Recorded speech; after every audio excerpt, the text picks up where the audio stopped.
Entertainment ntikunda hatariho amahoro n'umutekano. Baroriro bahora bagenda gukora amasho ahantu bita Ibeni muri Kongo. Beni wari afishe muherutse kumva bijya by'abahutu n'abatutsi, ndabisigura neza. Abantu babifise n'inyungu nabo nyene, nabashinga amateka, nabasoda. Tubetse none mukombozi wewe ko byagenze neza. Umva nuko nizere ko tuzosangira. Twese ndabibutse yuko naje muri Irebe Best Influencer barankuyemwo, mugabo nije muntu hambe nagiye gukeza abatsinze. Ndabaramukije mwese bakunze basimbizi. Today navuga yuko ni n'andi mateka, ndanabifuriza umwaka muhire, umwaka w'amagara, umwaka w'umugisha, umwaka wo kugera kuri ibyo byose mwipfuza. Ego hama je ku bwa mbere wari ubwa mbere bambonye, nitwa Simbizo Semavumba uko mubibona biri kuri no channel Simbizo Semavumba. Rero hari facts nashaka ko tuyaga, kuko murazi neza yuko uyu mwaka wa 2025 no mwaka uri special. Abantu twari kumwe mu masengesho asozera umwaka, murazi ko twibukijwe yuko kenshi nyuma y'imyaka 10 haraho ibintu biza virepeta, hakaba abahungabanya umutekano, abahungabanya imitima y'abantu, abazana ibihuha, ibintu bikaba byinshi. Rero impamvu n'umwaka rero special ni imyaka 10 inyuma ya 2015. Abari bahari 2015 barazi ingene byagenze. Nayo mpamvu nashaka ko dusangira utuntu tumwe twodufasha muri 2025. Entertainment ntikunda hatariho amahoro n'umutekano. Ahantu uzorabe urashaka musirikire, nta concert muzigera mwumva ngo ntimuriga mubona ngo concert ngo ari concert ngo yagiye kubera muri Somalia. N'umusani akazi bwira ahantu urigera ubona affiche yasho yagiye kubera muri Somalia.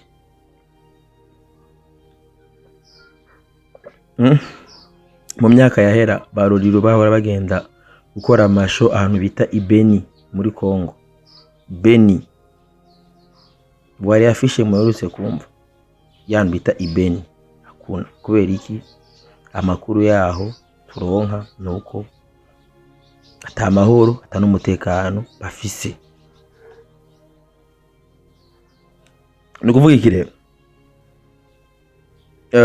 Igihe cha 2015, igihe haba 2015 harabaye ibihuha byinshi, haravuzwe byinshi, abartiste bamwe barahunga baranyika.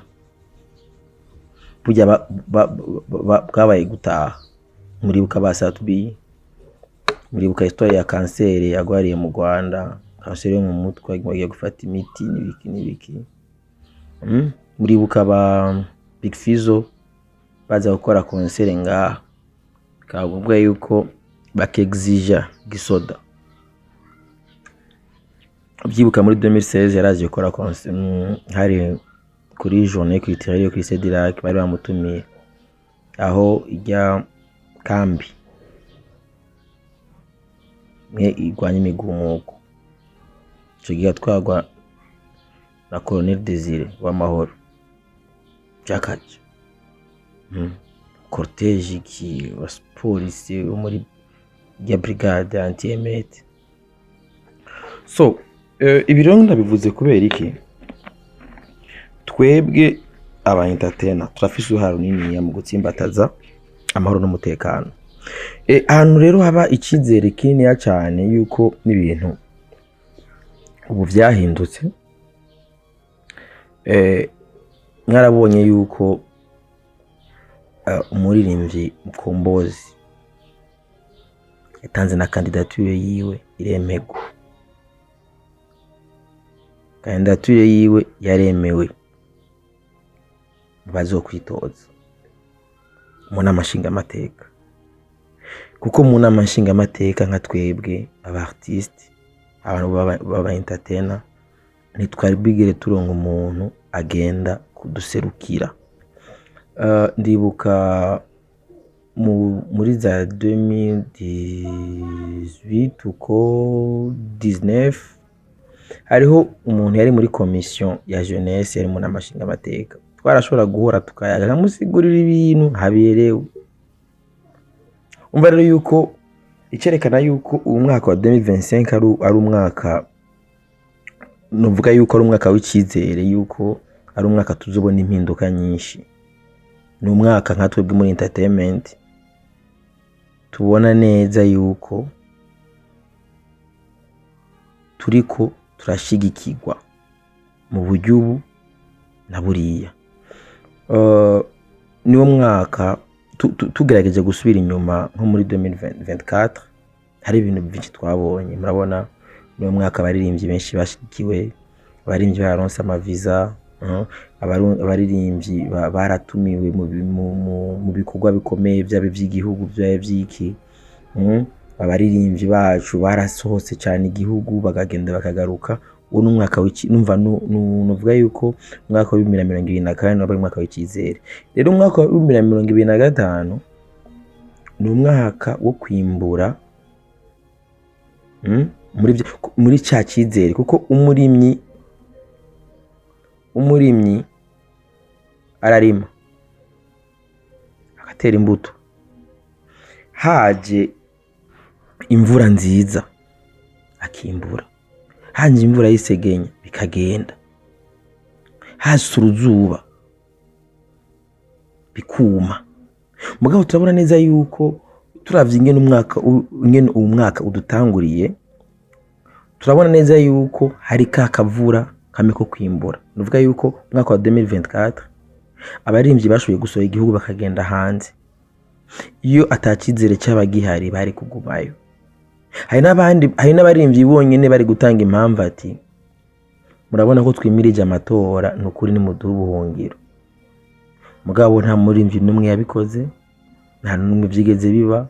Abagiye baragarutse, ko murabizi neza yuko mu gihe cy'amatora mu Burundi hari abantu bagomba kwitwaza inyungu zabo izina ziriya kugira bahungabanye abantu. Mugabo impamvu haninca amagarara ku abaririmbyi nabone baratanga ijambo ryihumure. Burya aba entertainer n'abantu bakomeye. Sinzi ko mwabonye ihiganwa rya best influencer, riga higanwa twagiye kwitaba, n'iryo higanwa twabonye inzego zose z'igihugu baza gushigikira. Hariho umuvugizi nyicyo umukuru w'igihugu, umushikiranganje ajeje guharuka yari hajya, userukira Burundi muri Union Africaine yari hajya. Mucubona neza yuko hariho ikizere. Urinze ubona candidature uno munsi twumva abanyepolitiki bariko baridoga ngo ntibatoye ngo amakandidature yabo, ngo ivyo batanze ntibikwiye, ntibihwanye n'ivyo iseni isaba. Mugabo kuva kandidature y'umuririmbyi yatowe, ico ni ikintu gikomeye cyane. Ico ni ikintu cerekana yuko umunyamuziki ariko agenda ahabwa ijambo. Ni ikintu gikomeye cyane. Wumvise kandidature umwe ugaza umunyepolitiki ariko aridoga, jewe baranyankiye gutora kandidature yanjye, kavuga ati ivyo yatanze ntibikwiye, cyane harimo utunenge utunutu. Mugabo ivyo umuririmbyi bagasanga birakwije. Ivyo nivyerekana yuko no musi umuririmbyi ariko aritahura. Hari abantu bazi bavuga ngo urumva ngo politike ni iki. Burya impamvu twebwe n'ubu dukorera mu kizere, uno munsi gushika n'ubu amategeko y'igihugu bidukora byita utugenegene. Twari twarabuze umuntu yogenda kuduserukira agerageza gusigura exactement ibi dukora ivyo ari byo.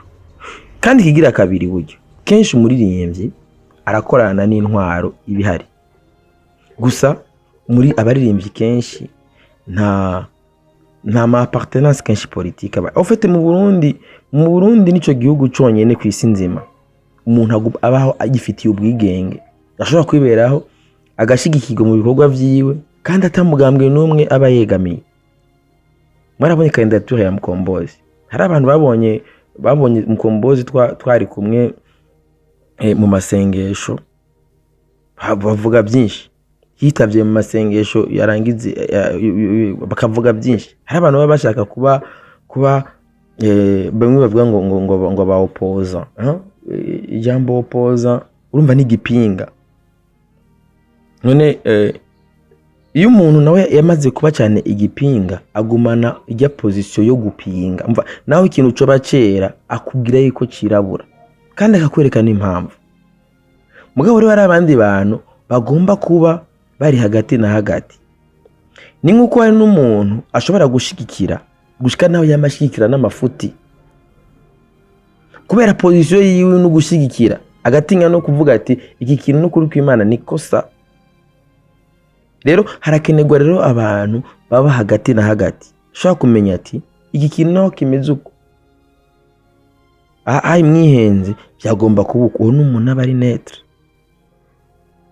Kandi abona rero kenshi muzo basanga mu baririmbyi, umuririmbyi niwe azogira abafana b'abisilamu, akagira abafana n'abakizwa, akagira abatemera Imana, bose ugasanga bose bafana umuririmbyi umwe. Niyo mpamvu burya rero tuvuga tuti uno munsi turafise ikirere cyiza, turabona neza yuko dufise icyizere yuko umwaka wa 2025 izoba imyaka 10 ya mbere y'amateka kuva Burundi bubaho, haba impinduka ziciye mu nzira nziza. Niyo mpamvu iyi video ndayikoze kugira mpamagarire abantu bose tuba dukora mu kazi kamwe batahura agaciro kamoro n'umutekano.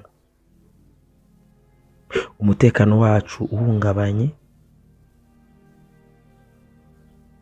ntiworima, ntiwoja ku isoko, ntiwoja nta na hamwe. Kandi ikindi kintu naco maze kubona nuko muri kino gihugu kenshi abantu bama bafatira ku ngorane umuntu ababonesha amaso. Mugabo ndabibutse yuko iyo uhuye n'ingorane ni uburonkeye umwanya wo kuzikemura, ukoresha umutwe, ugakoresha amaboko. Ingorane nta na rimwe zigira zikemurwa n'imyidogo, ingorane zikemurwa no kujya ku kivi. Ushonje uva mu nzu ukagenda kurondera ingene uza gufungura, ugumye widoga ngo ndashonje, kenshi birangira niyo nzara iguhitanye. Rero novuga yuko uno munsi ubu tugeze mu bihe byiza, mu bihe by'amahitamwo meza, mu mahoro no mu mutekano.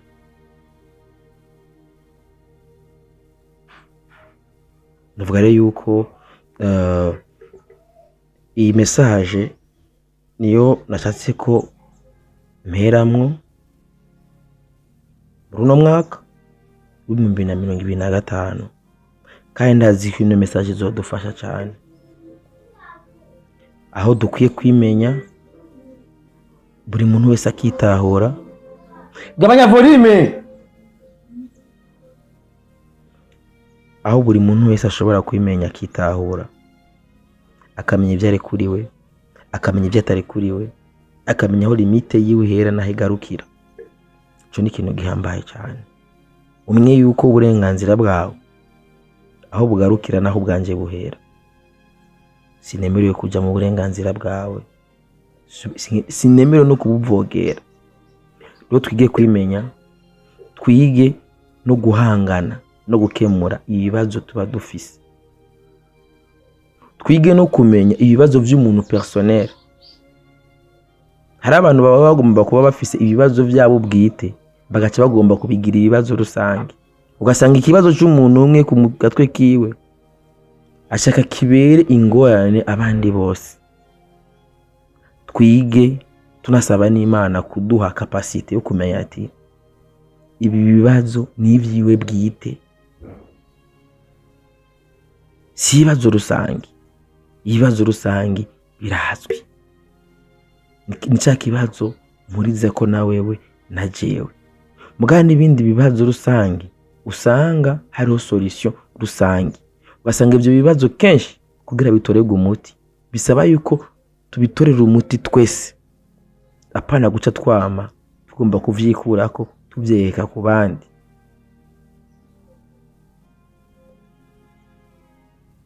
Iyo niyo message nashaka ko yodufasha muri 2025, aho tuzobona ubwa mbere tuja gutora neza nkuko amatora ya 2020 yabaye, atakajagari atakavuyo, tuva gutora hama tunasangira. Ndabibutse yuko muri 2020 amatora ya 2020 nayo yakozemwo, twaba tuvuye mu ntari tugiye muri yindi, cyekora nibereye mu kazi twarapakira abantu nyene bari mu mugambwe utari mu ndiko ndakorera, tukabahereza lift tukabashikana aho tugeze.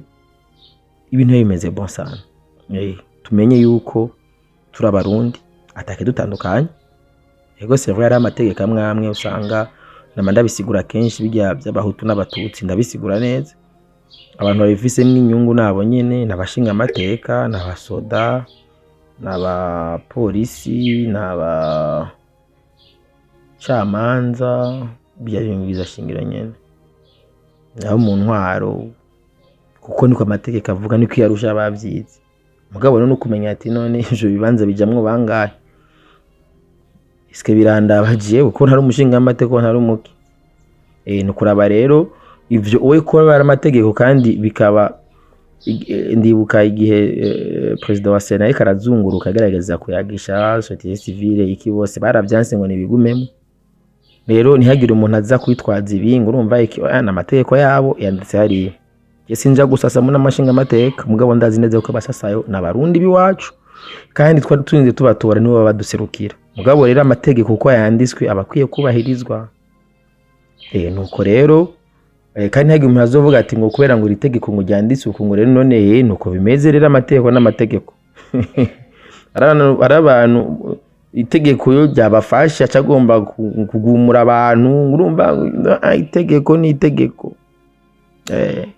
Birababaje kuba abantu bize neza basoma neza ari bo bashaka itegeko ni itegeko. Ibyo rero ni ibintu dushobora guhura navyo yo kubimenya ati wewe uyu muntu yagiye nko kubera iki, kubera itegeko ryamufasha. Itegeko ryagufashe rero ucupoweshe kuruca beti none mukombozi wewe ko byagenze neza.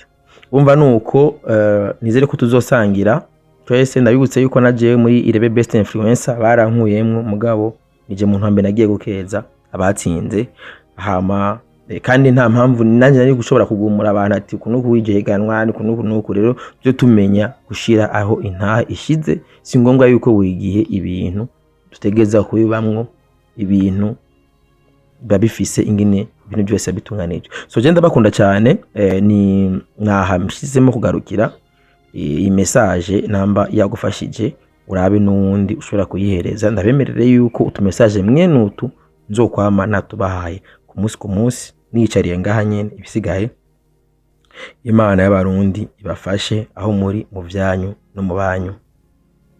Bless.